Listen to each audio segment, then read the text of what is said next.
Hello everyone, Shinto Bean here playing some more Warhammer Combat cards. Now this week we have two campaigns. The first one is just a regular Tau versus Chaos campaign, nothing special about that, but later on in the week we have another PvP event, and this is one where you'll be playing against other players in real time, and I believe you can get matched up against anyone because the cards are all set to the even playing field. Everyone has 199 deck points. And the rewards are once again based on the number of wins.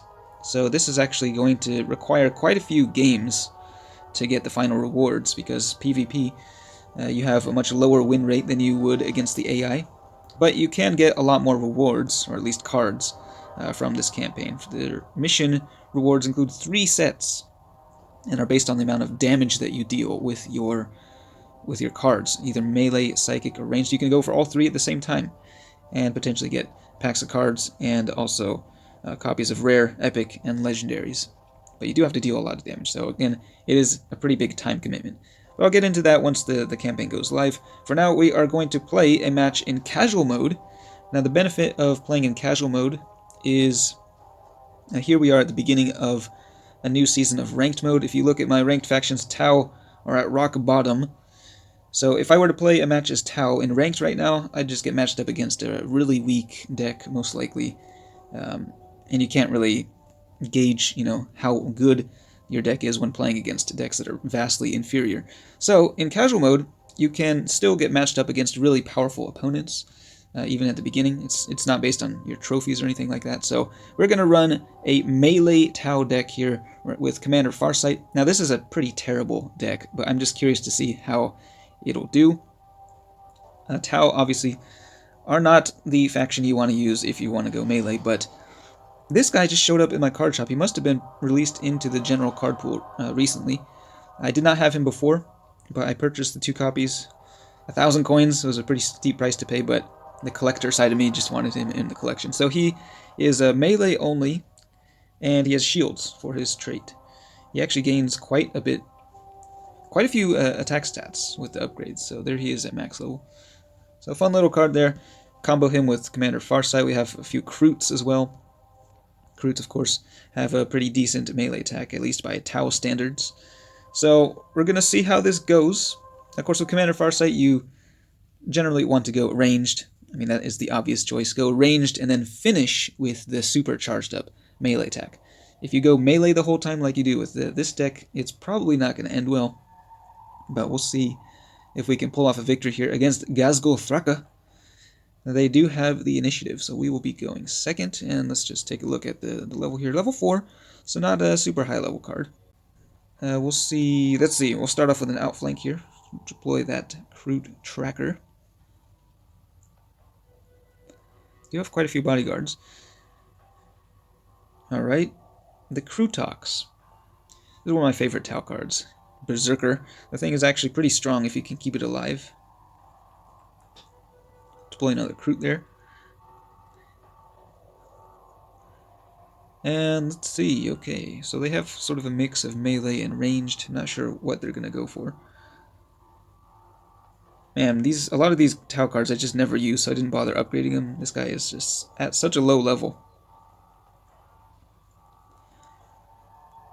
Alright, we'll see what happens here. They're going for the melee attack.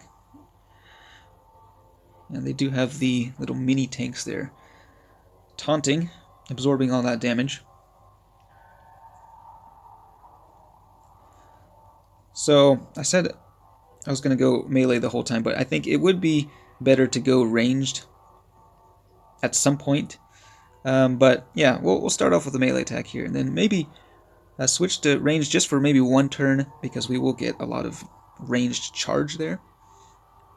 Did manage to take down the taunt card.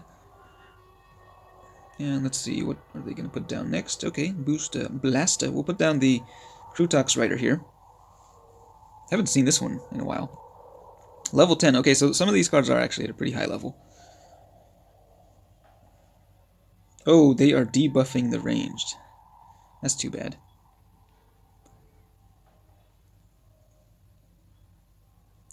Okay, so the Krootox, let's see, do we want it to go up against the Booster Blast? Well, actually, I think that could work out. I think we're going to go with, yeah, we'll put down this guy. Recruit Shaper, he's got Scout, Melee Scout, so can hit him pretty hard this turn. And maybe, you know what, maybe we just won't end up going ranged, especially if they keep debuffing.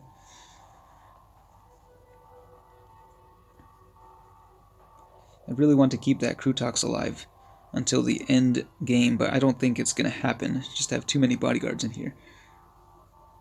Alright, well, they're going melee. This is a kind of an interesting sort of back and forth. Death Blow going off from the Bomb Squig, hitting the Krutox as well, making it even more angry. This thing is actually looking pretty strong at the moment. We do want to get the healing down. I think I can survive for another round, maybe. Ah, we have the taunt as well. That's going to be useful. Okay, we'll put the taunt, the Ethereal Guard down. Did get debuffed from the outflank from the Squig Hog Boy. Let's see, what level was that? Level 3. Okay, so kind of a mix of high and low level cards. On both sides, actually.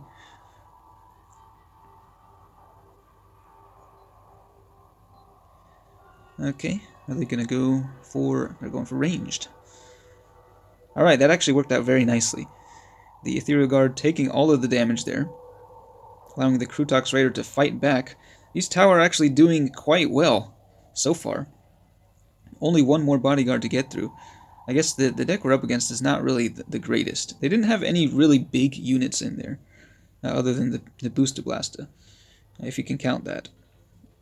So, now one thing you can do with Farsight, you can actually deploy him earlier. But actually, against Ghazghkull Thraka, that's probably not a good idea, because he has a massive melee attack, especially since he's killed off a lot of my bodyguards at this point. Going melee into that would not be a very smart thing to do. So let's see, I think we're going to go like this. Drop down that Medicaid there. And let's see, do we have enough range to actually take out the Pain Boy? No, we do not. But I think, yeah, at this point going ranged would be the smart choice. So if they go melee next turn, the Krutox Rider will survive. We do want that thing alive for the end game here. So with the counterattack, the Krut Shaper will take out the Pain Boy, and that's going to force Ghazghkull Thraka onto the field. And he is going to waste his Furious Charge on this, the Pathfinder with 2 health. But that is going to be a lot of damage there. Once again, if we go for the ranged attack, the Krutox Rider is actually going to survive miraculously. It's worked out really, really nicely, actually. And that means we'll be able to... Oh, okay, never mind. I thought the Shaper was going to go down, but it's still alive. Okay, well, let's put down Aoun Shi there. He's got the shield, so he should be okay. He can actually only block, what, 61 damage. It's not very good. So a lot of this damage is actually going to go through the shield. But that means we're going to have a... Wow, almost took him out with a counterattack. Commander Farsight's going to deploy and actually probably going to kill off the enemy Warlord with the Furious Charge. But we'll at least be able to see the healing there. Heal my bodyguards back up to full health. Okay, never mind. Furious Charge went off before that, so... well, didn't get to see the special rule, but did get to see some melee Tau. That was kind of surprising.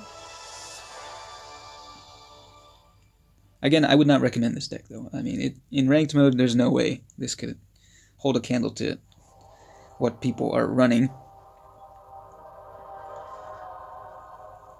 But there you go. Melee Tau. Yeah, I would like to actually level this guy up a little bit more. See what he can do. I really wanted to see how much damage I would do on that last turn, because Commander Farsight, of course, once the last card deploys, he buffs your melee bar by quite a bit, and he does 85 damage. And that last game, the Furious Charge was what took out Ghazghkull Thraka, but had he survived for that melee attack, I probably could have dealt, well, if you can do the math here, that's, well, a lot of damage. Probably somewhere in the vicinity of maybe 300 melee damage, or more. That was possible in that last turn. Alright, so, yeah, that's it for this one, but again, keep an eye out for the PvP event that's starting later on this week. thanks for watching, and I will see you next time.